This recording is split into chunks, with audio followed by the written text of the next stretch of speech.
Ipalipad mo ang helicopter na ito at pakakasalan kita. Ang matatalim at nanunuyang salitang iyon ay lumabas sa bibig ni Carmen Mendoza na may parehong lamig na ginagamit niya kapag tinatapakan ang basura sa kalsada.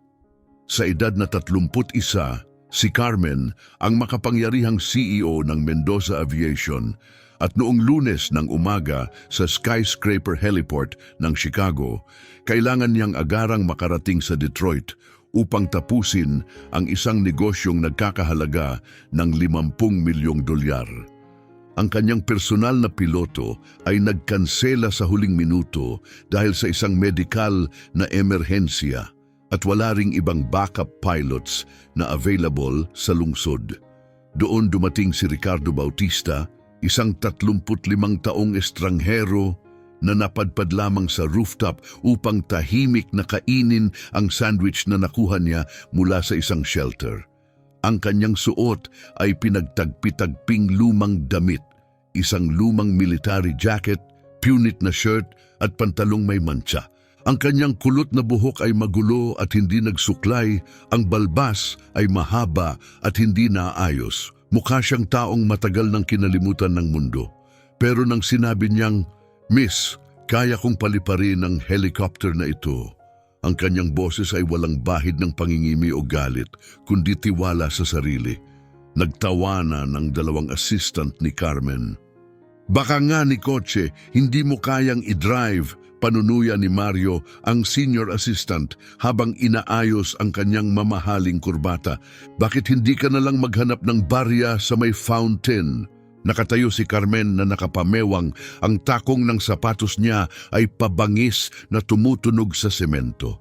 Namanan niya ang Mendoza Aviation mula sa kanyang yumaong ama at ginawang imperyo sa buong bansa. Ang mga tulad ni Ricardo ay hindi kabilang sa kanyang mundo. Sila ay ingay lamang sa background, sagabal sa kanyang kinis na pamumuhay.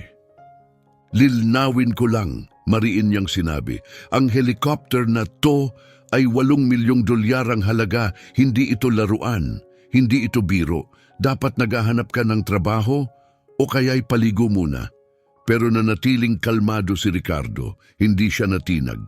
"Kaya kong lumipad," ulit niya walang pansin sa mga insulto. Nakakatawa talaga ang sitwasyon, pero wala ng oras si Carmen. Hindi pwedeng maantala ang deal sa Detroit at ang traffic sa Chicago ay sisira sa lahat. Ngunit magtiwala sa isang lalaking mukhang palaboy. Nakakatawa. Kaya sa isang mapaglarong ngiti, nagpasya siyang makisali. "Alam mo, ani Carmen, kung mapalipad mo tong helicopter na to at makalapag kami ng ligtas sa Detroit, papakasalan kita, okay na?" Punong-puno ng panunukso ang kanyang tono. Isa lang itong malupit na biro, paraan para mapahiya ang lalaki bago niya ipatawag ang seguridad. Mas lalo pang nagtawanan sina Mario at Evelyn. Walang posibleng paraan para ito'y magtagumpay. Pero tumango lang si Ricardo. Walang ngiti, walang emosyon. "Tinatanggap ko," tugon niya, sabay lakad papunta sa helicopter. Sandaling naramdaman ni Carmen ang kakaiba, isang kilabot, parang may mahalagang bagay siyang hindi napansin. Lumapit si Ricardo sa helicopter na parang pamilyar dito. Nang buksan niya ang cockpit at pumasok sa loob na parang tahanan niya iyon, may kumislot sa tiyan ni Carmen. Hinawakan ni Ricardo ang mga controls na parang eksperto. Nagpapanggap lang ba siya? Bulong ni Evelyn, biglang kinabahan. Sumiklab ang makina, malinis, tiyak, walang pag-aalinlangan. Bawat galaw ni Ricardo ay maayos, propesyonal. Nanlaki ang mata ni Carmen, hindi makapaniwala. Ang lalaking ininsulto niya ay ngayon ay mahinahong nagpapalipad ng multimilyong eroplano. At sa kanyang mga mata na hindi pa niya talaga tinitigan noon, may kakaibang lalim na nagpayanig sa kanya. Unti-unti niyang na-realize, hindi niya talaga kilala ang taong ito. Kung nagugustuhan mo ang takbo ng kwentong ito at gusto mong malaman kung sino talaga si Ricardo at kung paano magre-react si Carmen kapag nalaman ang katotohanan, huwag kalimutang mag-subscribe dahil ang susunod ay siguradong ikagugulat mo. Umangat ang helicopter sa himpapawid. Mabilis, banayad, eksakto.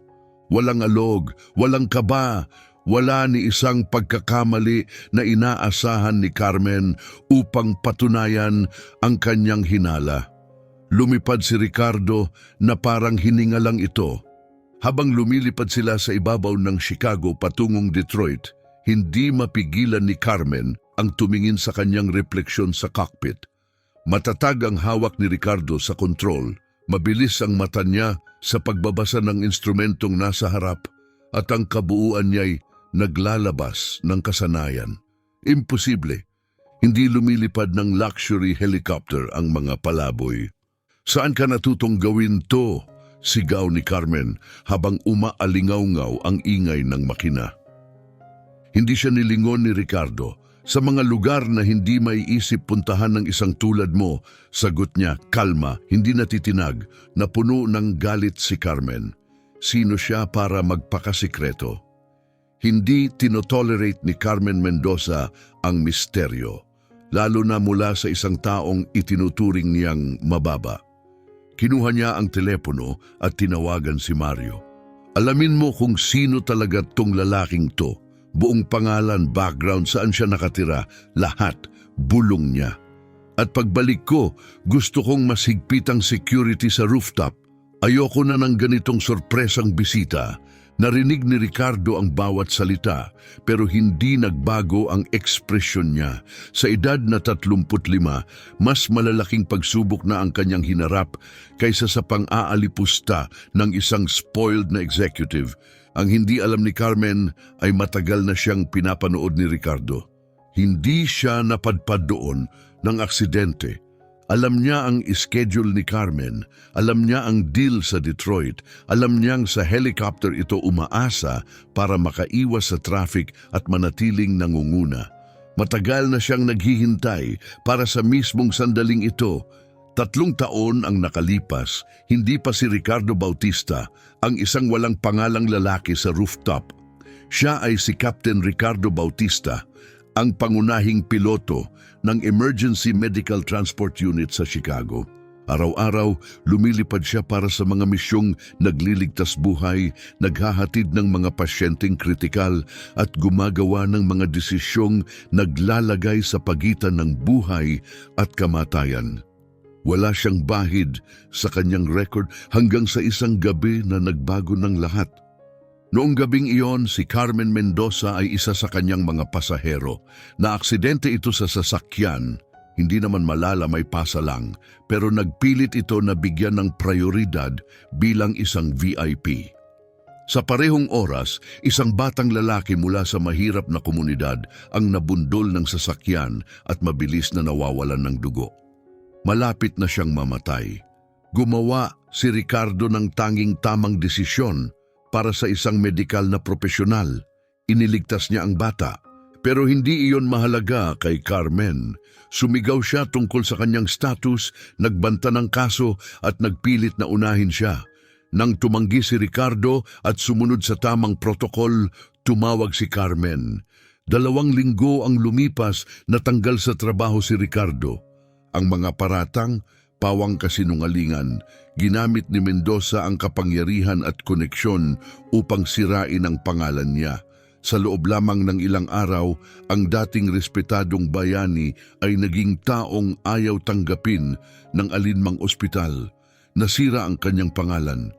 Ipinawalang bisa ang kanyang lisensya habang dumadaan sa isang matagal at masakit na investigasyon. At habang lalong tumitindi ang gulo, nagkandurog ang kanyang personal na buhay. Hindi kinaya ng kanyang asawang si Camila ang kahihiyan at problemang pinansyal. Isang araw, nag-impake ito at umalis kasama ang kanilang anak na si Angelina, 6 na taong gulang. Ang huling salitang iniwan ni Camila ay nanatili sa isip ni Ricardo. Hindi ko kayang manatiling kasal sa lalaking ni trabaho ay hindi mapanatili. Doon bumagsak ang mundo ni Ricardo. Nawala ang kanyang karera, pamilya, tahanan at dangal. Sa loob ng 2 taon, nanirahan siya sa lansangan, kung minsan sa mga shelter, tinatanggap ang kahit anong trabahong mapulot. Pero sa lahat ng iyon, isang bagay ang nagpabuhay sa kanya, ang paghahangad ng hustisya. Matagal siyang naghanda, nag-research, nagbantay. Para kay Carmen, si Ricardo ay isa na lamang hamak na kalaban sa background. Pero ngayon, katabi niya sa helicopter ang lalaking winasak niya. "Malapit na tayo!" anunsyo ni Ricardo habang unti-unting lumilitaw ang skyline ng Detroit. Tahimik na tumingin si Carmen sa bintana. Hindi ang paglapag ang dahilan ng pag-ikot ng tiyan niya, kundi ang kakaibang pakiramdam. Hindi siya sigurado kung sino talaga ang lalaking katabi niya. Ang galing sa paglipad, ang kontrolado at tiwalang mga kilos, hindi ito natutunan lang sa simulator o sa YouTube. At dumating na ang landing, perpekto, parang dahan-dahang inilapag sa salamin ng helicopter. Bumaba si Carmen na nanginginig ang mga tuhod. Hindi dahil sa takot, kundi sa pagkabigla. Lubos niyang nilait ang isang taong hindi pala niya kilala. "Miss Mendoza," sabi ni Ricardo, pinatay ang makina at tinitigan siya sa mata sa unang pagkakataon. Ang pangako ay pangako. May malamig na kilabot na gumapang sa kanyang likod. May kakaiba sa mga mata ng lalaki, hindi lang tiwala, kundi kaalaman. Parang ang lahat ng ito ay matagal ng planado. "Baliw ka kung iniisip mong pakakasalan kita," tugon ni Carmen, pilit binabalik ang composure. "Biro lang yon, hindi ba marunong magpatawa ang tulad mo?" Ngumiti si Ricardo, hindi ito mainit. Isa itong ngiti ng isang lalaking may kontrol. "Marunong akong umintindi ng biro," sagot niya. "Marunong din akong umintindi ng verbal agreements, recorded conversations, at kahalagahan ng mga saksi." Mula sa bulsa kumuha siya ng maliit na digital recorder. "Narinig ni na Mario at Evelyn ang lahat," dagdag pa niya. Nanlamig si Carmen. "Hindi mo yan magagamit." Ibinulsa ulit ni Ricardo ang recorder. "Ang isang babaeng tulad mo ay dapat alam kung gaano kalakas ang kapangyarihan ng mga salita, lalo na kapag may ibang nakikinig." Sa unang pagkakataon, na-realize ni Carmen na wala siya sa kontrol. Tumalon siya sa isang bitag at hindi pa niya alam kung gaano ito kalalim. Sino ba talaga ang lalaking ito? Paano niya alam ang lahat ng tamang galaw upang mapasuko siya nang hindi man lang nagtaas ng boses? Ang hindi pa alam ni Carmen ay hindi lang ito tungkol sa paghihiganti. Ito ang unang hakbang ng isang matagal ng planadong operasyon ng isang taong matagal na niyang kinalimutan. Isang taong sinira niya ang buhay dahil lamang sa kayabangan. At kung akala mong dito na nagtatapos ang kwento, maghintay ka. Ang katotohanan tungkol kay Ricardo at kung bakit ngayon siya bumalik ay magpapayanig sa iyo. Pagbalik sa Detroit, pumasok si Carmen sa kanyang opisina at nilagdaan ang multi-million-dollar contract na parang walang nangyari. Pero sa loob ng isip niya, nag-aalab ang mga tanong. Isang lalaking mukhang palaboy ang lumipad ng mas mahusay kaysa sa mga pinakamagagaling niyang piloto. Hindi niya ito pwedeng baliwalain. Kinuha niya ang telepono. "Mario, gusto ko ng buong impormasyon tungkol sa lalaking to sa loob ng 1 oras. Buong pangalan, background, criminal record, lahat. At mag-schedule ka ng emergency meeting pagbalik ko." Pero sa kabilang linya, si Mario ay pawis na pawis. "Nagsimula na kaming magsaliksik," aniya, nanginginig ang boses. Pero kakaiba, parang wala siyang pagkakakilanlan bago ang taong 2021. Walang job history, walang credit report, walang data. Parang bigla na lang siyang lumitaw. Natigilan si Carmen. Ang mga tao ay hindi basta-basta sumusulpot. Lalo na ang mga taong kayang magpalipad ng military grade na aircraft na parang ordinaryong bisikleta. "Ipagpatuloy mo," utos niya. "Suriin lahat ng system, lahat ng record. May tinatago ang lalaking to." Samantala, nasa Chicago na ulit si Ricardo. Hindi upang linisin ang helicopter tulad ng inaakala ni Carmen, kundi kinukuhanan ng litrato ang bawat bahagi nito. May dala siyang nakatagong high-end camera. Bawat tornilyo, bawat serial number, bawat maintenance tag, hindi siya naroon ng aksidente. Bawat galaw ay bahagi ng plano, isang planong may layunin. Nakaramdam si Ricardo ng panginginig sa kanyang bulsa. Isang mensahe ang lumitaw sa kanyang telepono. Documents ready, meeting at 8 p.m., same location. Gumiti siya. Pagkatapos ng 3 taong masusing pagpaplano at tahimik na pagmamasid, ang lahat ay unti-unti nang nagkakatotoo. Ginawa ni Carmen Mendoza ang eksaktong pagkakamaling hinihintay ni Ricardo. Lubusang minamaliit siya. Ang taong kanyang makikita mamaya ay si Ana Rodriguez, isang dating investigador ng Medical Ethics Commission. Taon na ang nakalipas mula nang matanggal si Ana dahil sa pagtangkang ibunyag ang parehong eskandalong sumira sa karera ni Ricardo. Simula noon, inialay na niya ang sarili sa paghahanap ng katotohanan, pagsubaybay sa pera at pagbunyag sa kabuuang lawak ng imperyo ni Carmen na puno ng manipulasyon. Gabi na nang dumating si Ricardo sa isang maliit at tahimik na kafe sa dulo ng bayan. Nandoon na si Ana, naghihintay, may dalang makapal na folder ng mga dokumento. Nandito na lahat, aniya, habang inislide ang folder sa mesa. Mga bank transaction, audio recordings, internal communications, lahat ng kailangan mo para patunayang si Carmen ang nasa likod ng lahat, panunuhol, pananakot at pagsira ng karera. Dahan-dahang binuksan ni Ricardo ang folder. Inisa-isa ng kanyang mga mata ang ebidensya sa loob ng maraming taon. Mga bank statement na nagpapakitang may kahina-hinalang bayad mula sa Mendoza Aviation papunta sa ilang hospital officials. Mga audio recording kung saan malinaw na maririnig si Carmen na naguutos na imbentuhin ang mga paratang. Mga email na detalyado ang plano para tanggalin ang Bautista problem. Pero hindi pa tapos si Ana. Simula pa lang yan, anya sabay kuha ng isa pang envelope. Hindi lang ikaw ang biktima, may nahanap akong 7 pa, mga doktor, piloto, inhinyero, lahat ng humadlang o humamon sa kanya. Umupo si Ricardo at huminga ng malalim. Sa loob ng maraming taon, kinwestiyon niya ang sarili tungkol sa desisyong ginawa niya noong gabing iyon sa ospital. Inisip kung maling piliin ang bata kaysa kay Carmen. Pero ngayon, sa harap ng ebidensya ng kanyang karahasan at kalupitan, naliwanagan siya. Hindi siya nagkamali. Siya ay ginawang target. Binuksan naman ni Ana ang kanyang laptop. At may isa pa, nakuha ko ang maintenance records ng Mendoza Aviation. Hulaan mo ang helicopter na pinalipad mo kanina, 3 buwan ng overdue sa inspection.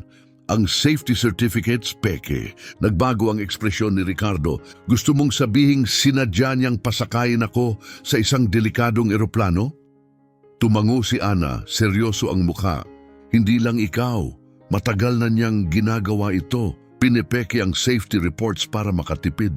Kung may nangyari sa iyo ngayon, kung bumagsak ang helicopter, ikaw ang sisisihin. Tumigil si Ricardo. Tinamaan siya ng bigat ng katotohanan. Ang biro ni Carmen tungkol sa kasal kanina, hindi lang panunukso. Umaasa siyang mamatay ako habang lumilipad. Mahina niyang sabi, habang unti-unting lumilinaw ang lahat. Tumitig si Ana, malamig ang tinig. 2 lang ang gusto niya, mabigo ka at mapahiya o mamatay ka. Sa alinmang resulta, siya pa rin ang panalo. Pero nagkamali si Carmen. Ang hindi niya alam, military-trained pilot si Ricardo. Naramdaman niya kanina ang kakaibang kilos ng controls, ang kaluskos ng gauges sa umpisa. Pero umiral ang instinct niya. Walang kahirap-hirap niyang inayos ang sistema habang nasa ere, mga bagay na ikakabagsak ng ibang piloto. Ano ang susunod? Tanong ni Ricardo, matatag na ang boses, puno ng layunin. Ngumiti si Ana, bihirang ngiti ng kumpiyansa. Bukas, malalaman ni Carmen na yung recording na ginawa mo, hindi yon biro. Naipasa na sa federal prosecutor, anonymously, kasama ng lahat ng ebidensyang ito. Lumapit pa siya. At sa media, may isa ng top investigative journalist na gumagawa ng istorya. Headline, Billionaire CEO sinubukang patayin ang war veteran para takpan ang kanyang mga krimen. Tumango si Ricardo tahimik, tumatagos sa kanya ang bawat salita. At yung kasal, tanong niya isang kilay ang nakaangat. Tumawa si Ana sabay labas ng isa pang dokumento. Kinumusta ko sa 3 abogadong eksperto sa kontrata. Ang pampublikong alok niya, verbal na pagtanggap mo, may mga saksi, may recording, legal yon, binding. Ibig mong sabihin, pwede kong pilitin siyang pakasalan ako? Ngumiti si Ana. Mas maganda pa, pwede mo siyang idemanda. Breach of contract, emotional distress. Dahil sa background mo at sa status niya, milyon-milyon ang maaaring makuha mo. Umupo si Ricardo, halos natawa sa irony. Ang bitag na gusto ni Carmen para sa kanya, siya mismo ang nahulog doon. Ang sarcastic na proposal, naging legal contract. Ang helicopter sabotage, dokumentado. Ang taon-taong katiwalian, kasinungalingan at pang-aabuso ng kapangyarihan, magiging headline na. Pero para kay Ricardo, ang pinakamasarap na bahagi ay hindi ang pera o ang kasikatan, kundi ang sandaling makita niya ang mukha ni Carmen, ang pagkabigla sa mga mata nito. Kapag nalaman niyang ang lalaking gusto niyang burahin, sirain at patayin, ay siyang taong gumugol ng 3 taon para planuhin ang pagbagsak niya at hindi pa siya tapos. Kinuha ni Ricardo ang kanyang telepono. Mag-iimbestiga na yan, sigurado ako, baka nagsimula na. Umirap si Ana, pilyang ngiti sa labi. Hayaan mo siya. Ang mga files na makikita niya, eksaktong mga dokumentong itinanim natin. Para sa kanya, si Ricardo Bautista ay isang multo. Walang job history, walang pamilya, walang koneksyon. Isang pangalan lang at isang plano. Ang hindi alam ni Carmen ay ito, ayon sa lahat ng opisyal na tala, si Captain Ricardo Bautista ay idineklarang patay sa labanan 3 taon na ang nakalipas. Para sa kanyang mundo, ang lalaking tinangkan niyang ipahiya ay hindi na umiiral. At sa oras na matuklasan niya na ang multo na halos niya nang mapatay ay ang parehong taong winasak niya noon, huli na ang lahat. Doon pa lang, lalabas na ang pangalan ni Ricardo sa bawat balita, ulat ng korte at screen ng bawat sala ng husgado. At si Carmen ay mapipilitang ipaliwanag sa buong mundo kung bakit 2 beses niyang sinubukang patayin ang isang bayani ng digmaan. Maingat na isinara ni Ricardo ang folder ng ebidensya. Sa kauna-unahang pagkakataon, mula nang mawala ang lahat, pakiramdam niya ay maaari nang ipagmalaki siya ni Camila at ng anak niyang si Angelina. Hindi lang dahil sa kanyang pagbangon, kundi dahil nagawa niyang gawing hustisya ang kanyang pagbagsak. Samantala sa kabilang dako ng lungsod, mahimbing ang tulog ni Carmen sa kanyang penthouse. Masaya, mapagmataas, naniniwalang nadurog na naman niya ang isa pang nobody. Ang hindi niya alam, muling gumising ang isang multo. Isang multong siya mismo ang lumikha gamit ang sariling kalupitan. Isang multong gumugol ng 3 taon upang planuhin hindi lang ang paghihiganti, kundi ang pagbuwag sa imperyo ng kanyang mga kasinungalingan. Nagising si Carmen na may kabang hindi niya maipaliwanag. May 17 missed calls mula kay Mario. Nakapantulog pa nakasuot ng silk robe, sinagot niya ang tawag. Mario, ano na naman to? Buong takot ang boses ni Mario. Miss Mendoza, may problema tayo. May isang investigative journalist sa ibaba humihingi ng pahayag tungkol sa attempted murder at falsification ng safety documents. At may CNN van sa labas ng building. Nanlaki ang mga mata ni Carmen. Anong sinasabi mo? Halos hindi makahinga si Mario. At higit pa dyan, tinawagan tayo ng Federal Prosecutor's Office. Gusto kanilang makita ngayong 2:00 ng hapon para sa mga tanong tungkol sa corruption at panunuhol sa mga opisyal ng ospital. Nabitawan ni Carmen ng telepono, nagmadaling binuksan ng TV at naroon nga isang malaking litrato nilang dalawa ni Ricardo. Headline, CEO tinangkang patayin ang bayaning sundalo na noon ay mas piniling iligtas ang isang bata. Tahimik pero mabigat ang boses ng news anchor. Ayon sa mga dokumentong nakuha ng aming network, matagal nang may korupsyon sa Mendoza Aviation. Kabilang na ang peking safety certificates at sinadyang pagpapahamak sa buhay ni Captain Ricardo Bautista, isang pinarangalang veterano. Agad niyang pinatay ang TV, nanginginig. Ang pangalan na iyon, Captain Ricardo Bautista, parang kampanang umaalingaw-ngaw sa kanyang isipan. Naalala niya, malabo ngunit malinaw ang piloto sa ospital. Ang lalaking piniling unahin ng bata kaysa siya. Ang lalaking pinili niyang gawan ng leksyon. Tumunog muli ang telepono. Si Evelyn umiiyak. Miss Mendoza, nakita ng mga magulang ko ang balita. Tinuturing nila akong kasabwat sa attempted murder. Ang tatay ko ay pastor. Buong pamilya namin ay pinapahiya. Agad binaba ni Carmen ang tawag. Tinawagan ang kanyang personal na abogado. Sekretarya ang sumagot. Paumanhin unavailable si Mr. Richardson. Ipinapaabot niya na dahil sa conflict of interest, hindi na niya kayo maaring katawanin. Conflict of interest. Pati sariling abogado, iniwan na siya. Nagbihis si Carmen at nagmadaling tumakbo papuntang opisina. Pero pagdating niya, sinalubong siya ng mga photographer, reporters at camera. Parang mga buitre. Dumaan siya sa likod na pasukan pero gulo ang sumalubong sa loob. Bumagsak ng 67% ang halaga ng stock sa loob lang ng 2 oras. Ani ng CFO, nanlalata sa putla. 3 malalaking kontrata ang nawawala kasama ang Detroit at tinawag na ang emergency board meeting mamayang 4:00. Pagpasok niya sa opisina, may nakalapag na folder sa kanyang mesa. Lahat ng dokumentong tinipon ni Ana, mga bank transfer, recordings, emails. Maayos na nakalabel. Sa ibabaw nito isang sulat kamay na note, "With compliments from Captain Ricardo Bautista. PSA, promise is a promise." Binuksan niya ang laptop. Ang inbox niya punong-puno ng mga resignation letter. Mga empleyado, investors, board members, lahat nagsisitakas. Pero ang pinakamasakit na mensahe ay galing sa kapatid niya mismo. "Carmen, hindi ko na kaya itong ipagtanggol. Kailangan mo ng tulong." 2 p.m., Federal Building. Naupo si Carmen sa isang kulay-abong interrogation room. Nakapalibot sa kanya ang mga piskal.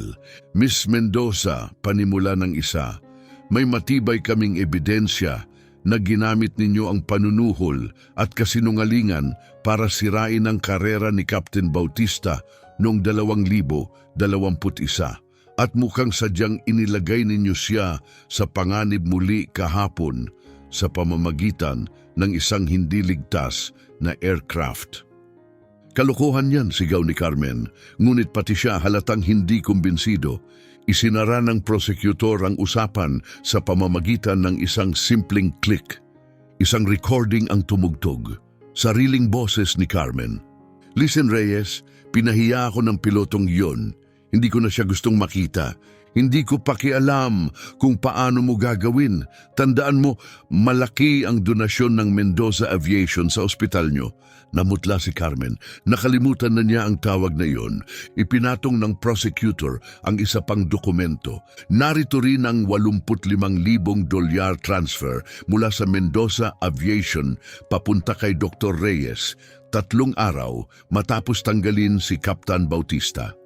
Sa harap ng Board of Directors, nakatayo si Carmen. Kabilang sa kanila ang kanyang ama, Carlos Mendoza. Tinitigan siya nito na may halong pagkadismaya at sakit. "Carmen," mahinang wika ng kanyang ama, "sa pamamagitan ng isang boto ng pagkakaisa, ikaw ay tinatanggal sa lahat ng posisyon bilang executive ng Mendoza Aviation. Epektibo agad-agad. Tay, hindi mo pwedeng gawin to." Malamig at tiyak ang boses ni Carlos Mendoza. "Pwede ko and ginagawa ko na. Hindi mo lang sinira ang pangalan ng pamilya natin, Carmen. Ginawa mong kriminal na organisasyon ang kumpanyang ito." Bawat salita niya ay parang kutsilyong tumatama. Dekada ang itinagal bago nabuo ang legacy ng mga Mendoza at winasak mo ito sa loob ng isang araw. Gabing iyon, mag-isa si Carmen sa kanyang dating marangyang apartment. Nakatutok ang mga mata sa TV, pinapanood ang pagguho ng kanyang imperyo sa harap ng buong mundo. Sa screen, lumitaw si Ricardo Bautista, naka-full military uniform, nakatayo ng matikas sa isang live interview. Kumikislap ang mga medalya sa kanyang dibdib. Captain Bautista, tanong ng reporter, ano ang nararamdaman nyo ngayong nalaman ninyong sinubukan kayong patayin ni Carmen Mendoza kahapon? Tahimik ngunit matatag ang sagot ni Ricardo, tulad ng katahimikang bit-bit niya sa rooftop noong umaga. Justice delayed is not justice denied. Laging lumilitaw ang katotohanan. Ang tanging layunin ko ngayon ay siguraduhing walang ibang taong pagdadaanan ang naranasan ko. Para lang sa paggawa ng tama, may dangal at may prinsipyo. Nag-zoom in ang kamera sa kanyang mga medalya habang ang anchor ay nagkuwento. Ginawaran si Captain Bautista ng Medal of Valor sa pagligtas ng 6 na sundalo sa Afghanistan sa ilalim ng direktang putok ng kaaway. Nawalan siya ng trabaho matapos piliing iligtas ang isang batang duguan kaysa sa isang CEO na may pasalamang. Pinatay ni Carmen ang TV. Tumunog ang telepono, unknown number. Hello? Ang boses sa kabilang linya ay nagpapatigil sa kanyang hininga. Hello Carmen, kalmado pa rin si Ricardo. Siguro naman napapanood mo na ang balita. Anong gusto mo? Mahinang tanong niya. Gusto ko lang ipaintindi sa iyo ang isang bagay na hindi naiintindihan ng mga tulad mo. Sagot ni Ricardo, malamig na parang yelo. Kapag winasak mo ang buhay ng isang tao, hindi lang siya ang pinapatay mo rin ang prinsipyo na kinakatawan niya. Ako ang kumakatawan sa medical integrity at sinira mo yon dahil lang sa pride. Namutla si Carmen, nahihirapang magsalita. Hindi ko na maalala. Siyempre hindi mo maalala, tugon ni Ricardo. Ang mga tulad ko, invisible sa mga tulad mo. Isa lang kaming sagabal sa landas ng ambisyon mo. Tumigil siya sandali. Pero alam mo kung anong pagkakaiba natin, Carmen? Ako, nang bumagsak, natutong bumangon muli. Ikaw, bumabagsak ka ngayon at wala kang kakayahang bumangon. Umiiyak na ang boses ni Carmen. Pinlano mo ang lahat ng ito. Pinlano ko ang hustisya, pagtutuwid ni Ricardo. Ang paghihiganti, hayaan kang lumakad palayo na walang alam. Pero ang hustisya, pinaparamdam sa iyo ang bawat resulta ng mga ginawa mo at tinitiyak na walang ibang tao ang magdurusa gaya ko. Wala nang naisagot si Carmen. Hindi niya kayang intindihin ang bilis ng pagbagsak ng kanyang mundo. At ang hindi pa niya alam, hindi pa ito ang wakas, ni hindi pa ito simula ng katapusan dahil ang taong gumugol ng 3 taon sa paggawa ng perpektong plano, hindi basta titigil sa eksposisyon. Tatapusin niya ito. Muling tumayo si Ricardo sa rooftop kung saan nagsimula ang lahat. Ngayon, hindi na siya palaboy. Siya na ang CEO ng Bautista Aviation Services, isang kumpanyang itinatag gamit ang multimilyong dolyar na kabayarang napilitan si Carmen na bayaran. Ang Detroit contract, kanya na. 3 top clients, kumalas sa Mendoza Aviation at lumipat sa kanyang pangalan. At si Carmen, bankrupt, may kinakaharap na kasong kriminal. At nagtatrabaho bilang receptionist sa isang veterinary clinic, ang tanging trabahong tinanggap siya dahil sa kanyang criminal record. Ang kanyang ama, publicly siyang itinakwil. Ngayon, nakatira siya sa isang kwartong apartment, napakalayo sa dati niyang mundo ng karangyaan. Sa opisina ni Ricardo, pumasok ang kanyang anak na si Angelina, 9 na taong gulang na ngayon, dala ang ngiti na parang sinag ng pag-asa. Daddy, ikaw ba uli sa TV mamaya? Tanong niya. Pagkatapos ng lahat, ibinalik ni Camila si Angelina kay Ricardo nang maunawaan niyang ang lalaking iniwan niya noon ay isang bayani. Isang lalaking dapat sana'y pinili niya.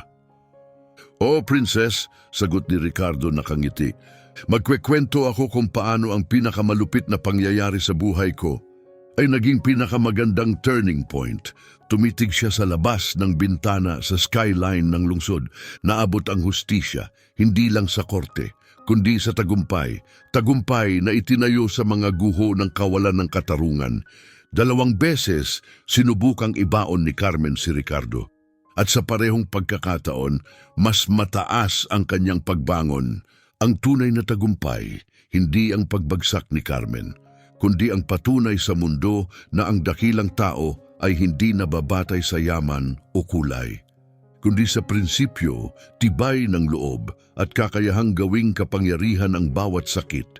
Ngayon, tuwing may batang piloto na bumibisita sa Bautista Aviation, ito ang aral ni Ricardo. Kapag sinubukan kang maliitin ng isang tao, ipinapakita lang nila ang takot nila sa iyong potensyal. Gamitin mo yon, tumindig, lumipad ng mas mataas, dahil ang pinakamabisang paghihiganti ay hindi paghihiganti. Ito ay ang maging taong hindi nila kailanman inakalang magiging ikaw. Kung gumalaw sa puso mo ang kwentong ito, kung naniniwala kang ang hustisya, tibay ng loob at dangal ay laging lumulutang sa gitna ng kalupitan at diskriminasyon, mag-subscribe ka dahil kung may isang bagay na pinatunayan ng kwentong ito, ang hustisya hindi lang humahabol. Minsan lumilipad ito